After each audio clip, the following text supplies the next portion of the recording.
Hola a todas las personas que se conectan con Minuto 60. El pasado domingo el equipo colombiano de Copa Davis consiguió un importante triunfo contra Marruecos 3-1 en la serie que los llevó a jugar el Grupo Mundial 1 de este torneo en septiembre. Sin embargo, una serie de hechos lamentables por parte de la afición marroquí terminaron empañando esta victoria. Es por eso que Nicolás Mejía, quien fue una de las víctimas de estos ataques, tanto de los aficionados como de los jugadores rivales, está con nosotros aquí en Minuto 60 para hablarnos un poco de lo que sucedió. Hola Felipe, hola Andrés, hola a toda la gente de la mesa de Minuto 60. Muchas gracias por la invitación, muy contento de estar con ustedes. Y nada, acá chévere para que hablemos y discutamos de tenis. La verdad que me hace muy contento compartir estos espacios en radio, en televisión, en pues podcast, lo que sean, todo, pero hablando del tenis, la verdad me parece que necesitamos tener más difusión. Nosotros necesitamos poner más resultados, pero también necesitamos más difusión. Adicionalmente tenemos con nosotros a Andrés Botero, un periodista especializado por más de 20 años, conocedor del tenis colombiano. ¿Cómo está Andrés? Hola Felipe, Nicolás, un gusto saludarlos a ambos. Muy contento de estar aquí con ustedes, de compartir algo que me apasiona desde hace mucho tiempo, que es el deporte y sobre todo el tenis, que por muchos años cubrí en diferentes medios de comunicación en los que he trabajado. Y bueno, nada, aquí contento y vamos a sacar algunas cositas de Nicolás, ya que hace mucho tiempo lo conocemos también, no solo como el tenista que es, sino como la persona también que nos ha permitido conocer un poco más sobre él. Perfecto, bueno, yo quiero comenzar en materia y no va a ser el tema de la confrontación como tal o estas agresiones que hubo, sino yo me acordaba en estos días, Nicolás, si no estoy equivocado, fue en la serie del 2017 contra Croacia aquí en Bogotá, en donde comenzamos a ver a un Nico acercándose a ese equipo de Copa Davis, un Nicolás tímido ante las cámaras y que siempre ha intentado decir, hey, yo voy a estar ahí como la raqueta número uno y hoy en día lo consiguió. ¿Cómo se sintió de ser esa figura de darle la victoria a Colombia contra Marruecos? Sí, la verdad muy contento, Felipe, la verdad muy contento de ser parte del equipo colombiano de Copa Davis activo. Desde hace mucho tiempo siempre soñé con representar a mi país, especialmente en esta competencia, en ambientes como lo que vivimos este fin de semana, eh, creo que es la primera vez también, igual que yo he tenido relevancia importante en un resultado de Copa Davis. La verdad no he tenido no tengo los mejores números de Copa Davis, eso es algo que me duele, pero también al comienzo tuve unos debuts complicados donde la verdad no era muy favorito, pero muchas veces también cuando era más favorito no me no sacaba los resultados que debía o se esperaban de sacar de mí. Así que, bueno, todo es un proceso, no hay proceso perfecto, todos los procesos son diferentes y hoy en día pues estoy como estoy. Es verdad que hemos tenido en el tenis masculino un retroceso importante porque no tenemos figuras en el top 100, pero bueno, es lo que se hay en este momento. Se estoy trabajando y se está trabajando para que esa espera se acabe y podamos tener más continuidad, así como la tenemos ahorita en el lado femenino, y poder también darle más alegrías a Colombia, de mi parte, pues en Copa Davis, como se pudo lograr esta semana. Andrés. Bueno, yo quiero felicitarlo, Nico, porque sí, digamos, hicieron un buen torneo, una buena serie. Enfrentaron a Marruecos allá, que pues de todas maneras ser visitante en un país como esos pues no es nada fácil. Pero yo sí tengo algo que vi y que me llamó la atención y sobre todo en usted. Yo sé que usted es un tipo agresivo dentro de la cancha en cuanto al deporte, pero sí lo vi celebrándoles en la cara después del punto ganador, se les fue al banco de ellos. ¿Qué fue lo que lo motivó a hacer eso? ¿Y por qué, digamos, casi se arma pues obviamente la gresca, pero ¿Qué fue lo que lo motivó? ¿Qué les estaban diciendo o qué les habían dicho durante toda esa confrontación? Mira, la verdad, preciso ahorita estaba hablando con nuestro jefe de Colsanita, no Ricardo, sino el presidente, que no le puedo dar muchas vueltas al tema, pero tampoco, pues también, si me lo preguntan, tampoco lo puedo evitar. Mira, más que todo, vos sabes cómo es la Copa Davis, cómo se le da vuelta y cómo el tema de la localidad influye. Eh, Veo muchos comentarios y veo muchos comentarios que yo celebré como si hubiese ganado un gran slam o si yo hubiese ganado y que no le gana a nadie, pues en teoría sí, en ranking éramos muy favoritos y teníamos que ganar y ganamos. Yo hice mi trabajo, el doble se hizo el trabajo. El único punto que perdimos fue contra un jugador que se creció. Precisamente eso es lo que hace la Copa Davis. La Copa Davis, los rankings hasta cierto punto pasan a un segundo plano porque hay condiciones que no son normales en la vida del tenista.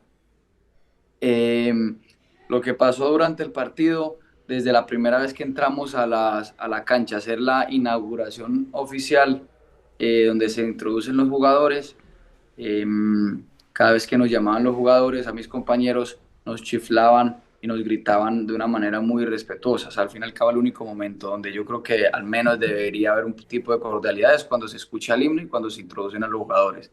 Eso en ese país no existió en ningún momento. Entonces ya desde ahí sabíamos que iba a ser una confrontación tensa y complicada, por más que el otro ranking, los otros no tuvieran un mejor ranking. El primer partido, eh, Adria perdió, muy normal, o sea, fue un partido parejo, no había mucho problema con la barra y todo bien. Luego yo gané relativamente cómodo en el score, pero cuando medio había un poquito de tensión en el partido, ya empezaron ellos a ser un poco más pasionales. Ellos no tenían mucha, no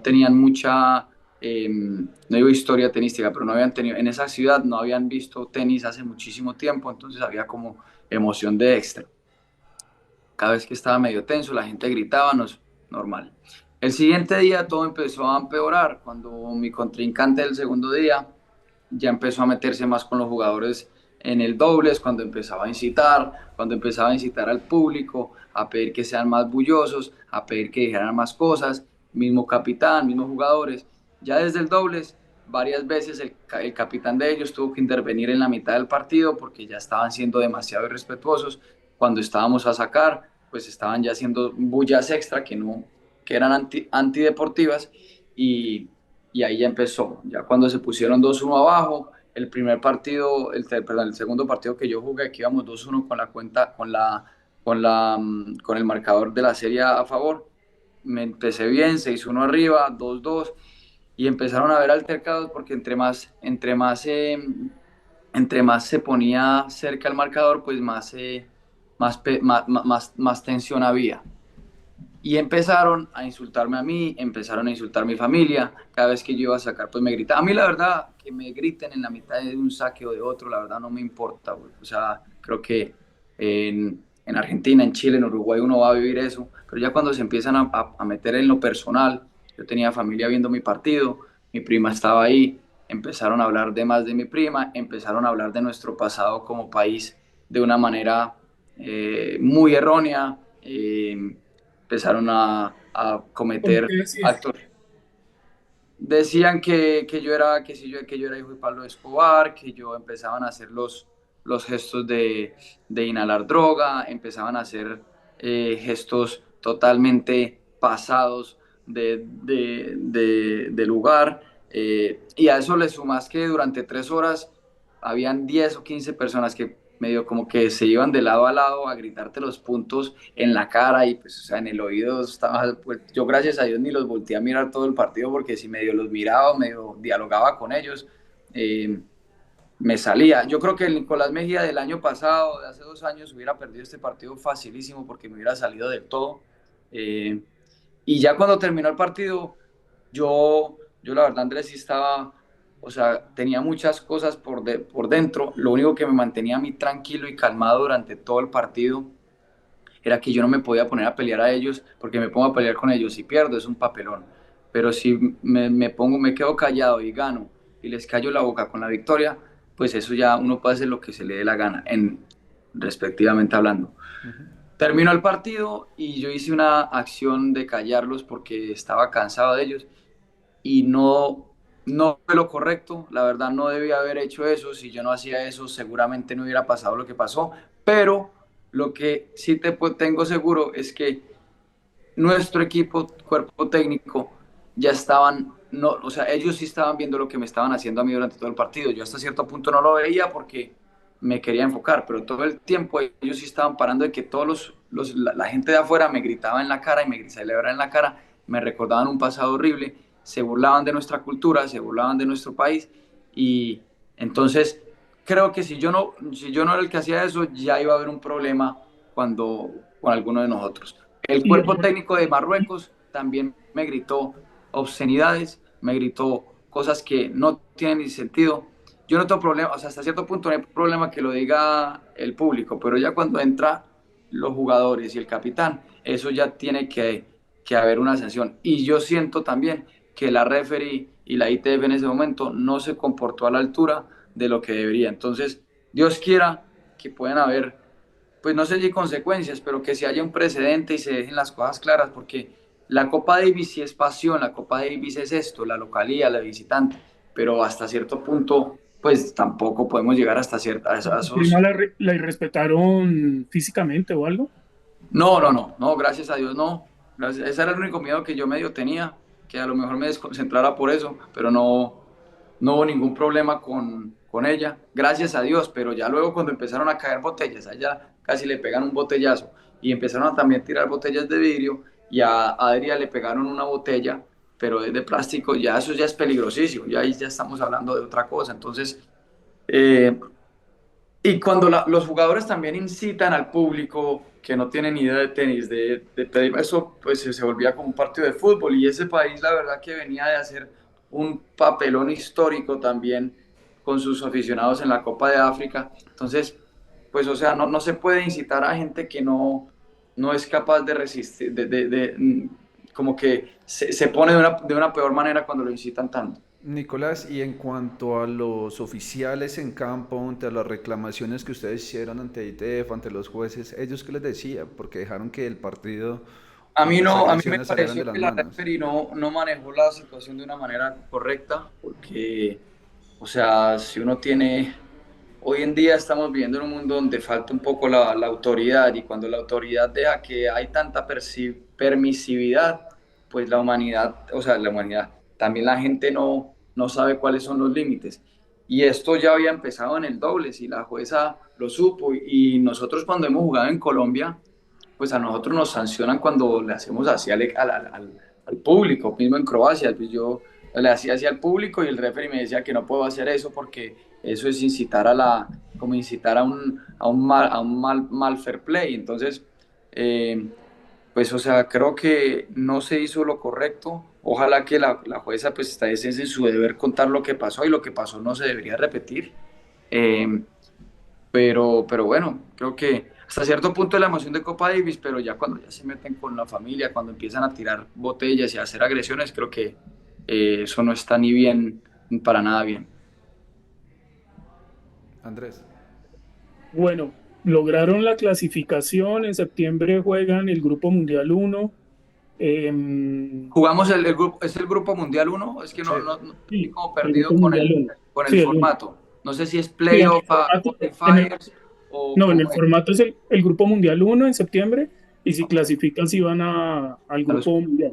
Ujú. el Grupo Mundial es qualifiers, exacto, sí. Sí, Ajá. entonces, pero no es playoff, entonces es Grupo No, Mundial uno. no, Grupo Mundial 1, que son los que también descienden del Grupo Mundial y ya Ajá. van a jugar O contra sea, en ustedes. teoría es los playoffs de lo que era antes, pues. Exacto. Exactamente. Exacto. Eso es de septiembre. Si lo logran, pues ya el próximo año estarán en la élite de la Copa Davis nuevamente. Y eso es, bueno, consecuencia de mucho trabajo, de las cosas buenas que han venido haciendo. Eh, claramente, O sea, yo creo que no es lo neces- mínimo, espérate, paro ahí, yo creo que hay series, pero es lo mínimo o sea, puede haber lo de Marruecos y todo, la serie y esta, pero pues tenemos que estar ahí. O sea, Colombia tiene que estar ahí, como mínimo no podemos bajar para el grupo 2, ni menos como estar, o sea, tenemos que estar ahí. Es por eso y por ese sentimiento que usted en redes sociales, cuando comenzaron a lanzar improperios, críticas, fue que le dolió tanto esto que decían las personas sin saber lo que usted vivió dentro de la cancha.